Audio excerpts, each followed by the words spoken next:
2002-yil Akfa sexiga ishga kirganman. Men 2002-yil Akfa kompaniyasi ochilganini eshitib, suhbatdan o'tishga keldim. Otam duradgor bo'lganlar, Bolni ustida ishlaganim uchun, stanovlarni yaxshi bilganim uchun ular menga sразу shu stanovni tayyor qilishdi, o'sha yerda ish boshladim. 2000-yil Ortiqxo'jayev Jahongir akaning qo'llariga kelgan avtoservis paytida ishga kirganimda ustozlarim, masterlarim rahbariyatni shunchalik yaxshi o'rgatishgan. Shuncha yildan beri hammasini o'rganib, kam bo'lmadi. Ko'p narsani o'rgangandan keyin sifat nazorat bo'limiga ishga o'tkazishgan meni. Bugungi kunda starsiy master lavozimida ish faoliyatimni davom ettiryapman. hozirgi kunda imzo fabrikasida xomashyo omborida sat bo'limida ishlayman. Shtablik sohasiga master bo'lib ishga olindi. Ular hammasiga rahmat, shunchalik o'rgatishgan menga. Kam bo'lmadi. Men 10 yildan beri ishlab, oilam, bola chaqamni boqib, shunchalik ishlab yuribman. Biz jamoada 26 ta bolamiz. Shogirdlarimiz bor. Men arrada bilgan narsamni o'rgataman deb bolalarga ham. Hozirda 10 dan oshiq shogird chiqarib qo'yganman. Men shu sohaga kelgandan keyin rahbarimdan, nachalligimdan juda ham minnatdorman.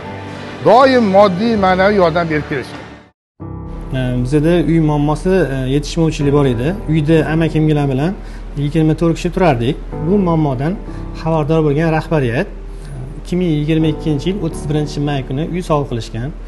2025-yil onamlarga o'rtancha o'g'lim, o'zimni ko'zimga operatsiyaga, o'g'limning operatsiyasiga, onamlarga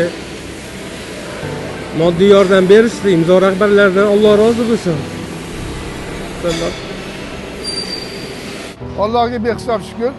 Ozgina kreditdan qarzim borligini rahbariyat eshitib qolishibdi. Keyin chaqirib meni suhbatga, aka, bir davringiz boshib turar ekan. O'zi nima bo'ldi? Ozgina kreditim bor edi, o'shanga bo'lsa kerak desam, ming rahmat, shunchalik hurmat qilib, kreditimni hammasini yopib berishdi. Bir yili uyimni remontga muhtoj bo'lganimda shunchalik tushunib, sharoitimni bilib yordam berishgan. Men xursandman. Chin dildan xursandman. Baraka topishsin. Keyin men shu yerda ishlab, ikkita o'g'limni uylantirdim, bitta qizimni uzatdim. Hozirda 8 ta nevarani dodasi bo'lib yuribman. Men ham birinchi ishga kirganimda 53 ming so'm oylik ishga kirganman-da, o'g'il bolaga.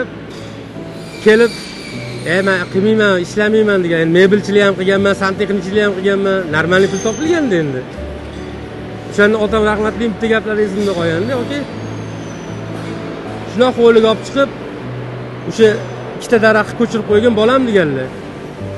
Ada qurib qoladi yutsam, adamlar shu daraxt bir joyda ko'karadi, bolam deb nasihat qilgan ekanlar. O'shanda keyin bilsam, o'sha bo'yi mana shu sohada men 2002-yildan beri shu sohada ishlab kelyapman-da.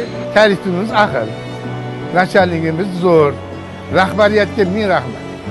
Chunki rahbariyat mana shu ishlab chiqarishni O'zbekistonga olib kelib, shuncha minglab odamlar ish bilan ta'minlaganlar uchun. Agar mana shu soha bo'lmaganda hozir balki bu yerda turmasdim men.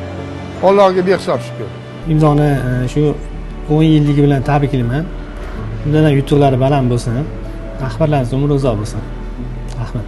Imzo 10 yilligiga hammani tabriklayman. Xudo xolasa niyat shu yerdan pensiyaga chiqib 20 yilligini ham birga nishonlash.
Imzoda ishlashimdan faxrlanaman. Imzo bu mening imzoyim.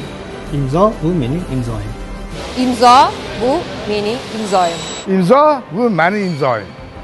Bundan doim men faxrlanib yuraman.